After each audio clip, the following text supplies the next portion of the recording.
Roll out for the money, hey girl, you're sinner. Bow in a face, so for ya. Reach a level where them can't hold we down again. Enough of them a look money, make them turn a quenga. Even start the money, talk the young gonna shella. Y'all swing the pussy free dogs from a cellar. For the love of the cheddar, just should be fuck your brother. Have a rough fucking at the right, she a fuck up the leather. Pussy them a light, we ain't in a couple feather. Yeah, we see them also, but we also better. Touch you one in a this up my brother, not look. It's kind of crazy because I say these things and people think I'm nuts, but my life's pretty extreme now. Yeah. I mean, at the back of my mind, there's always who's going to knock on the door. Is it going to be the police or is it going to be the other guys? And then people are stupid enough to say, well, just get a lawyer. As if the law is real. As if a lawyer can help. None of it's real. It's all made up. Every single system we live under is corrupted to the core. And if you speak too loud and you get too big, they're going to punish you. I think in life, if you're going to be non-emotional about things, which I try my best to be, I enjoy being emotional on purpose. I will decide to be emotional in certain situations if it makes them more pleasurable. If I'm with my kids, I decide to be emotional, but I can turn it off. And I look at things hyper-logically. As a hyper-logical man, I will sit here and say that as unfair as The Matrix has been to me, in many ways, they could have been miles worse. Yeah. I'm not going to lie. I'm going to sit here and say, considering I became the most Googled man on the planet, telling the truth, and fighting against their narratives that they've been trying to enforce for a very long time. We said psyops are slow. They've been trying for a very long time to get men to a position where they're apathetic and don't want to be masculine anymore. I've come along and derailed to a degree a lot of their plans in a very short period of time. I've undone years of work in a few short months. I'm surprised I'm alive. We talk about how it's not because I was influencing the youth to be masculine. It's masculinity they fear the most. I think that is a huge element of it. I would say that if I was teaching people how to make money and I was saying certain things, but I wasn't so strict and so large on the masculine contingent of the personality in regards to the fact you have to stand up and die for what you believe in, I don't think they would have seen me as such a threat.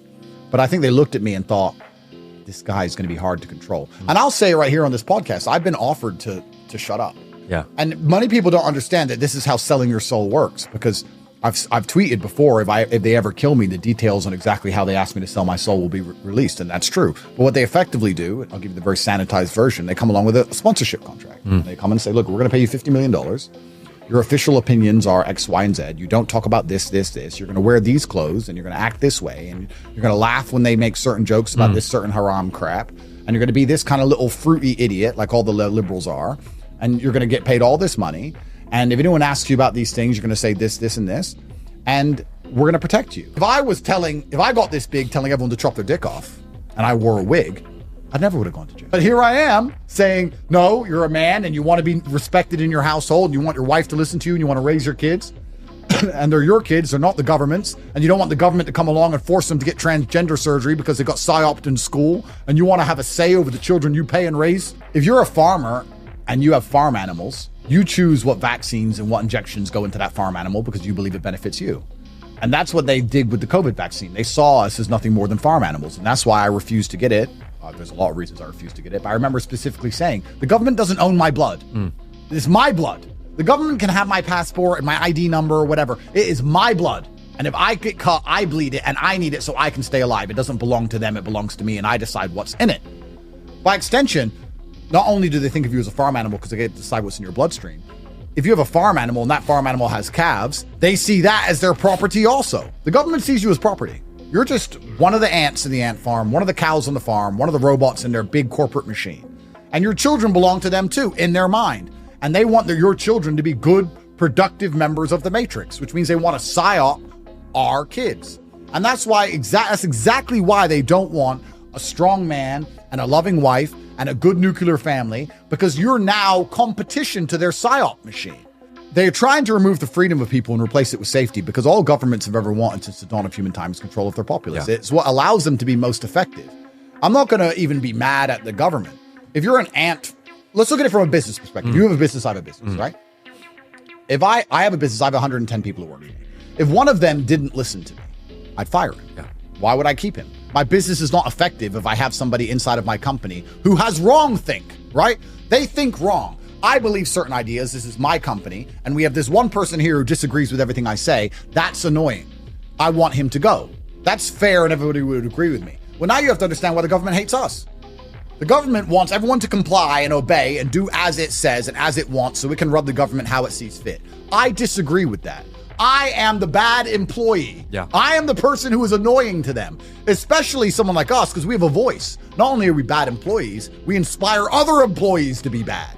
Now everyone's listening to us going, wait, he has a point. I don't like this company anymore. I don't like how it runs. That's unfair. That's unjust.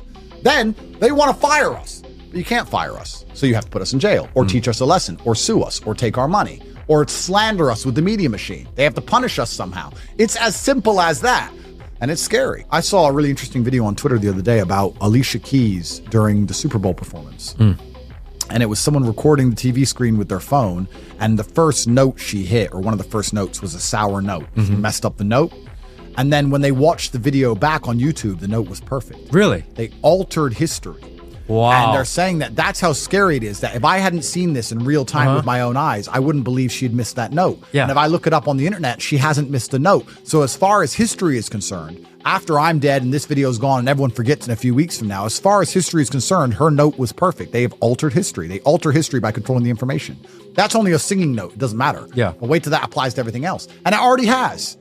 Every single war you look up, the good guys, the bad guys, who did what, why, who won what war, it's all a lie. Everything's a lie. If the news we get now is a lie, imagine how big of a lie history is. Bro, you want to go down a rabbit hole. Yeah. Every single thing you think you know about the good guys and the bad guys in history, and it's all a lie. I guarantee if you look up the COVID pandemic on Wikipedia, it sounds terrifying.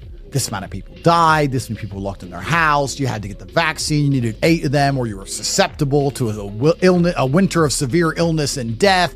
This many people in this country died. You couldn't travel. You couldn't fly. Borders were locked. People couldn't go to funerals. You couldn't see your grandma. You were stuck in your house. We had to do, you'd look it up in 100 years from now and go, whoa, that was scary.